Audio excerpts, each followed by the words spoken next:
මෙම රෝගියා මගේ ප්‍රතිකාර මධ්‍යස්ථානට ඇවිල්ලා තියෙන්නේ උරහිස් සංධියේ ආබාධිත තත්ත්වයක් හේතු කොටගෙන මේක අපි බටහිර වෛද්‍ය ක්‍රමයට අනුව නම් හඳුන්වන්නේ ෆ්‍රෝසන් ෂෝල්ඩර් කියලා.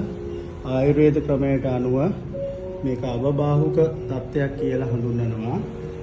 මෙම රෝගී තත්ත්වයේදී උරහිස් සංධිය ආබාධයට ලක් වෙනවා. අත ඉසවීමට සහ අතින් කරන කිසිදු ක්‍රියාමාර්ගයක් කිරීමට බැරි තත්ත්වයකට පත් වෙනවා. අපි කියනවා බටහිර වෛද්‍ය ක්‍රමයට අනුව ඇඩෙසිව් කැප්සුලයිටිස් කියලා. එහෙම නැත්නම් උරහිස් සංධියේ වියලීමකට ලක් වෙනවා. උරහිස් සංධියේ කාටිලේජ වියලීමකට ලක් වෙලා අත උසවන්න බැරි තත්ත්වයට පත් වෙලා ක්‍රියාකාරීත්වය කරගැනීමට අපහසුතාවයට පත් වෙනවා.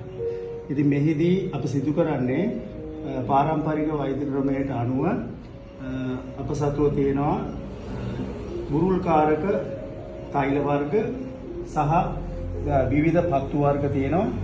ඒ පත්තු වර්ග යොදලා මේ උරහිස් සංධියේ අවහිරතාවය මග හරවලා මේ රෝගියා සුවපත් කිරීම තමයි මේ අවස්ථාවේ කරනු ලබන්නේ. ඕනෑම අවබාහුක තත්ත්වයක් එහෙම නැත්නම් ෆ්‍රෝසන් ෂෝල්ඩර් තත්ත්වයෙන් පෙළෙන රෝගියෙක් දවස් 3ක ප්‍රතිකාර ක්‍රමවේදයකින් සුවපත් කිරීමට හැකියාවක් තියෙනවා.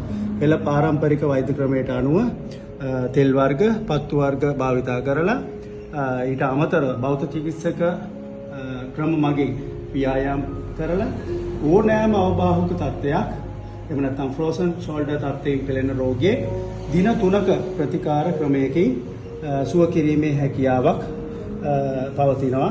ඉතින් මේ රෝගියාට අද මේ අපි කරනු ලබන්නේ දෙවනි දවසේ කරනු ලබන ප්‍රතිකාර ක්‍රමයක්.